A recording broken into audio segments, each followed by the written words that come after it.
Hi everyone. In last video we discussed icons related to drawing. Today we will have more commands. We will discuss about more commands related to modify as well as something related to status bar. So first we will go for a status bar. What is a status bar? So when you go here below, so the bar which is shown here, this is what we call it as a status bar. So this will be used whenever we require. So it is like a extra guidance to whenever we going to draw any diagrams. For example, if I switch off this, so you can able to see there is a grid which is enabled or disabled. Other than this, you also have a snap grid, indicates that if I switch on this, your cursor will move only to that particular location. So you can't be able to see here.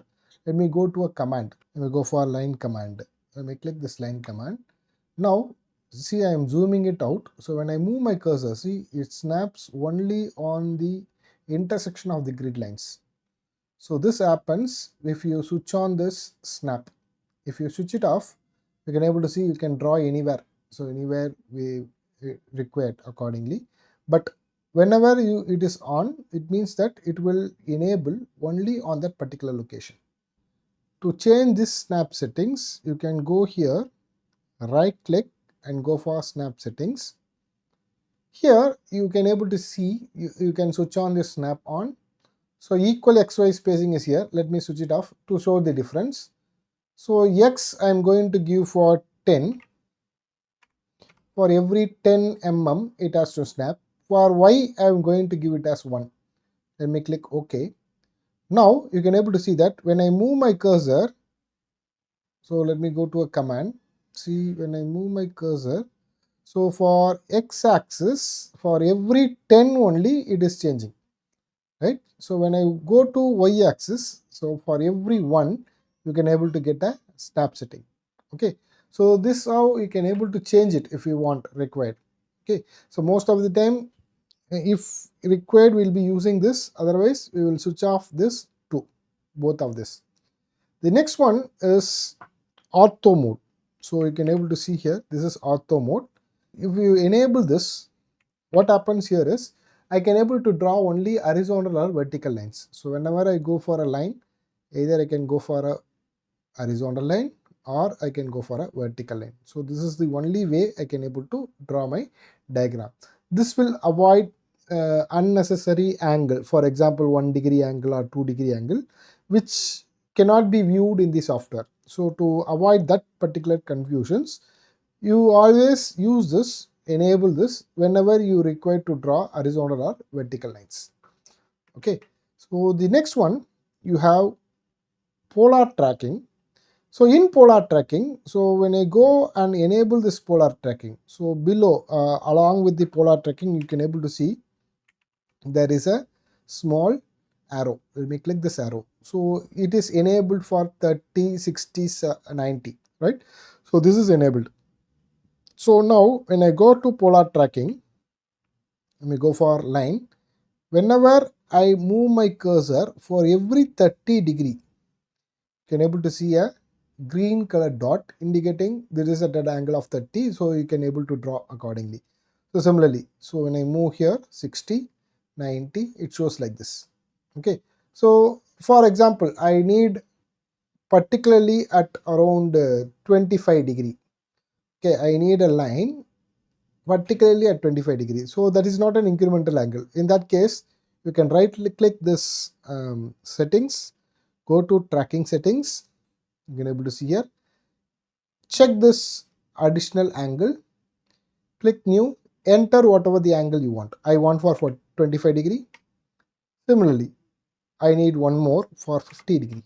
Okay, so I can add such number of angles whatever we required for that, and then if I click OK, so now you can able to see. So when I move my cursor, see at an angle of 25 you can able to see that you can able to get that line. Similarly, at an angle of 50 you can able to get the line. So you may ask whether it is enabled for 75. No, at 75 you can't able to see that. Okay, so this is enabled only for the two angles what we mentioned. At 75 degree you can able to see that there is no green color dot lines, indicating that it is applicable only for whatever addition you are providing here. Okay. The next important settings is this one. So this two, which is object snap tracking and object snap setting. For example, I want to draw a line here, which is the midpoint of this line. When I go for a line, so I need to locate the midpoint, right? So no need to identify the values. Just move a cursor. You make it a triangle symbol indicating that's the midpoint. So now when I move it towards that, you can able to see a green color line, right? So this is where I can position it. So at a particular thing, for example, I want to draw somewhere here at the midpoint of this and the end point of this. So what I can do, I can just move here. So when I move here and slowly when I move, I can able to get that green color dot. Again, when I move here with respect to this, see, this is the track which is midpoint and end pointed, so that I can click here and I can able to draw. So this is applicable when I switch on this one.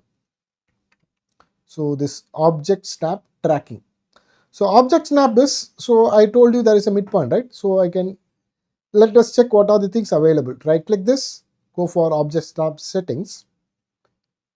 So here you can able to see these are the things you can able to go for snaps. So whenever a line is having an endpoint, it shows a square like symbol. Whenever you have a midpoint, it will show as a triangle. Similarly, for a circle, center of the circle, it shows a circle like this. Geometric circle, nodes, quadrant. These are the options which is available. So this is enabled whenever your object snap is on, right? So make sure it is everything is selected. So it will be useful for you whenever we draw any diagram. For example, I want to draw somewhere at the midpoint of the C. I can't able to locate it at this point. So go for a line. So when I move, it shows a square, indicate that's the end point. From here I can start. Okay, this is how you can continue your drawing by using this object snap. So this too is very important. Other than this, you also have line weight display. So this line weight display indicates what is the thickness of the line. So till now, I have not specified any thickness. For example, let me select this line and also this line. Okay. So in the top, you have properties. In the properties, I am going to select 0.3. Okay, let me select this 0.3. So I am selected this 0.3. That is the thickness of the line. Now, if I see here, so even though the lines look same, so because this is not enabled, when I click this on, you can able to see that two line is showing a thickness. It is like a HB pencil and 2H pencil. So you can enable this whenever you want to have some thickness of a particular line. So if you disable this, even though it is not showing here, when you take a printout, it shows as a black dark thickness. Okay, this will be useful to see whether what it is going to print. Okay, so that can be viewed based on this particular thing. Other than this, you can also enable few more status bars as you require. So to do that, you can go to the end of this. So you have this 3 lines, right? So let me click this. So let me enable this one of the thing called as coordinate. Let me enable this. If I enable this, so you can able to see there is a object here. So this is enabled. This has been enabled, right? So you can able to see here what is the coordinate where when I move my cursor, right? So let me consider. So let's see when I move my cursor, what is the location? So x-axis is 122.1354 and y-axis is 73.93. Of course, it also shows z-axis which is 0. So because we are drawing in 2D, so we no need to worry about that z. But if you go for a 3 dimension, the z will also be viewed here. Okay, this will indicate what is the coordinate location at where I am drawing my diagram, right? So these things can be, you can able to add n number of these are the available things, whatever we want we can able to add with respect to that. Okay, so this is one way. This is what the status bar is. The other one is modify. Let us go for one by one. What are the things we have in modify? So assume that you have a rectangle. So I want to move this rectangle to some other location. So I'll assume that I have one more line here. So I want to move this rectangle to this line. Okay. So to do that, you can go for a move command. Click move, click move. So when I click move, it is asking you to select an object. I'm going to select this. So confirm my selection by pressing enter. Now it is asking a what is the base point to move. So this is the base point where I'm going to move. Let me click this. Now move wherever I want. I can keep it here, or I can keep it here at the midpoint of this. So wherever I can able to do. So this is move command. Similarly, if I want to rotate this, I can go for rotate, select the object. I am selecting this object, press enter. It is asking the base point. Base point is here. With respect to this, I am going to rotate. Click this. So now I can specify an angle. So I want to rotate this for 30°. I can able to rotate. Right? So this can be used. For example, I have an hexagon. I want to rotate that hexagon for 30°. Okay, you can use this type of command by using this rotate. Next is trim. So trim is a feature we will be using again and again. So lots of times. For example, I'm going to draw a line like this. Okay, something like this. So I want only this part. Okay, so this part, the other part has to be removed. So I can use trim. So go trim, click the trim command, select whatever I don't want. So this is applicable only if there is an intersection of the lines. Okay, I will just click that. I will delete whatever I don't want. Okay, so you can able to get such figure accordingly. So when I use trim command. Next is copy. So copy, I no need to explain. So I may click copy. It is asking you to select an object, press enter. So I am going to choose a base point similar to your move command. Click that. So wherever I want, I can just copy this and put it. So it gives number of times. So how many times I want, I can just copy and I can put it like this. So this is copy. So these are all comes under copy command. Okay. Next is mirror. So mirror is assume that any object which is symmetrical. So with respect to a particular axis, you can able to mirror it. For example, assume that this is my diagram. Okay, so what we have drawn. I am going to draw a line. This is a reference line. So I want this diagram to be mirror on the other side. So let me go to mirror. It is asking you to select an object. Let me select the object. Confirm the selection by pressing enter.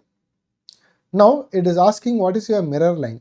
So this is the line which I am going to specify. Since it is specifying as a mirror line, I have to specify 2 points of this particular line. Any point on this line. So first point is here, second point is here. Okay. So you can able to see there is an object which is produced here. This is a mirror of this. Okay. So now again the command is not over. It is asking whether you have to erase your previous object. That is whether you have to erase this. If I give yes, that will be removed. This will be available. If I give no, both will be available. Right. So this process can be used wherever I want some mirror type of image. For example, I have some object like this. So something related to it, or some object. So just think about it. So this is an object. I want similar object on the other side. So what I can do, I can select this, go to mirror, or go for mirror and select the image, whatever it is. Now it is asking the mirror line. This is my mirror line. Now I want the previous also. So I'm making it, I'm just giving as no. See, it is connecting like this. So I can use this, right? So this is mirror image. So it is a symmetrical way. So you can able to make that. So that is mirror. The next one is fillet. So fillet is something which makes a curve. So on a sharp edge. For example, if I go to fillet, let me click fillet. The first step of fillet is you have to specify the radius. So go to radius, So radius is r. So let me press r, then press enter. Now it is asking a fillet radius. I am going to specify as 10. Press enter. Now you have to select both objects. Select one and select two. See, it has created a curve. So this one is fillet. So I can also repeat this. Press enter again. So still now the radius, it shows the radius. Radius is 10. So the fillet is at 10 mm radius only. So it is not changed. So directly whichever is 10 mm, I can choose it and I can able to modify it. If I want to reduce it, so I want to reduce the radius of it, again I have to go to radius and I have to change the value with respect to that, right? So similarly here also, so I am going to specify something like this. So we will discuss about this stretch and scale later. So because I don't want to discuss all the commands now itself, so because there will be more advanced commands like array, scale, these things we will discuss it later. So one thing what I can go for is offset. What is offset is, for example, I have this particular object. Okay, so there is before offset, I want to settle one thing. So you can able to see that all the lines are single lines. See, all are single lines. I want to join all these lines. Okay, to join all these lines, you have a command called as join. So it is somewhere inside. Okay, you can able to see here. This is join. This is the command which is joining. Okay, so or I can also type the command called as join. When I type command join, it is asking you to select an object. So I will select this entire object and then confirm my selection by pressing enter. So now what happens here is it becomes a single polyline. So when I move my cursor, see, it is not single line now. Everything is a one polyline. So the line I am converted to a polyline. Okay, so this can be done by using a join command. So now let me go to this command which is offset. For example, I need something at a distance of 5 meters of this. So let me go to offset. Let me click offset. So first it is asking a distance. Let me go for a 2 mm. Okay, the distance is 2. Let me click 2. Press enter. Now which object I have to offset? This object. Let me select that. Now move my cursor. See whether I want to have an offset of 2 in this side or move my cursor outside or outside. So it is creating something which is at a distance of 2 mm. So you can able to see such things. So this command we call it as a offset command. So other commands we will be discussing one by one. So while going for a particular exercises. So because only while drawing the diagram you can able to understand more clearly. We will discuss that things during the exercise time. So hope you enjoyed this video. We will continue in the next video how to draw a parabola. Thank you.